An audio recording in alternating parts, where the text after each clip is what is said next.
Mga kapuso, karong buntaga ma-inspire kita sa mga kanta ug mensahe nga hatod sa atong bisita nga local artist gikan sa syudad sa Iligan. Ang unod lang naman sa iyang mga kanta kay puno sa gugma, paglaom ug kaayuhan.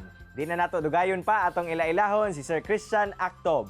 Sir Christian, good morning and welcome sa At Home with Jamay Regional TV. Kamusta mo diha? Good morning, Sir Cyril. Good morning sa tanang mga kapuso. Diha. Unang-una, Sir Chris, makisayod sa mi kung unsa ba ang storya ngano nabuo ninyo kining banda ninyo. Actually, ang band namin Insights nabuo 1994 sa Batangas. Pero doon kami unang tumugtog, and then 2010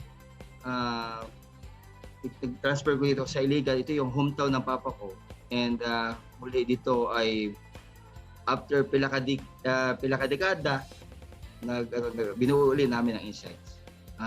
Insights, sir, is the band name na given by my father, ang aming manager si Oliver Actob.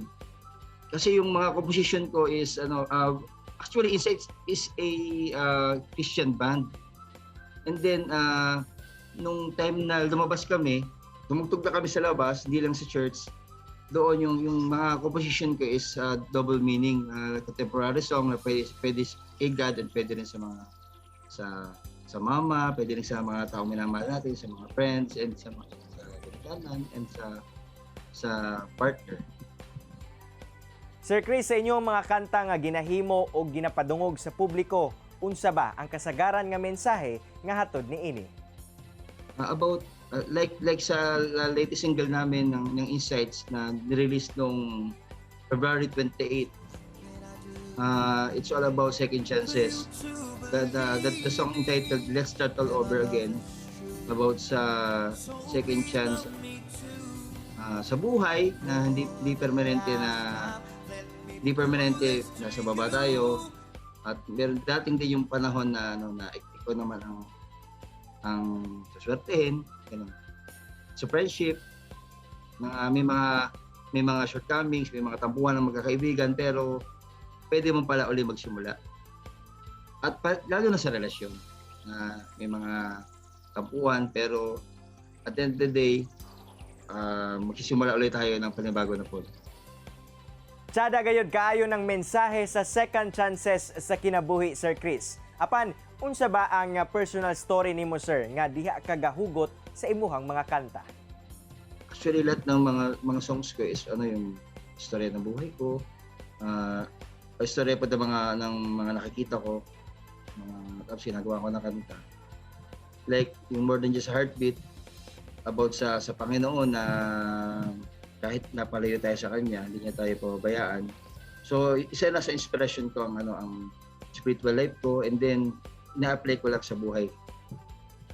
Mm-hmm. Sir, among nasayra no nga nakasinati sab ka og downfall sa imuhang kinabuhi. Labi na nga nahimo kang PDL kaniadto. Unsa-unsa ba ang lessons nga imong nakuha gikan sa maong panghitabo? Sa buhay pala ng tao, kahit na dyan yung mga ginikanan mo, pamilya mo na palagi tumutulong sa iyo, ikaw rin sa sarili mo ang mag-decide kailan ka babangon, kailan ka sisimula muli. Ang parents sa ginikanan naalas sila para mo alalay, pero hindi palagi andyan sila. So isa yung inspiration ko sa buhay, na kailangan ayusin ko yung buhay ko para sa pamilya ko. Isa rin yan sa pinagkukuha ko ng inspirasyon na tarungin yung buhay ko, ayusin yung buhay ko para sa pamilya. Sa program na natutunan ko yung words na we only keep what we have by giving it away. So hindi ko kalakaya yung mga sitwasyon na yan, ang kaagi ko sa past na ko.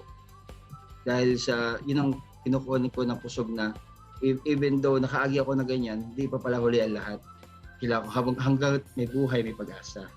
Hinay-hinay nang natagad ang inyong mga kanta, sir, sa social media.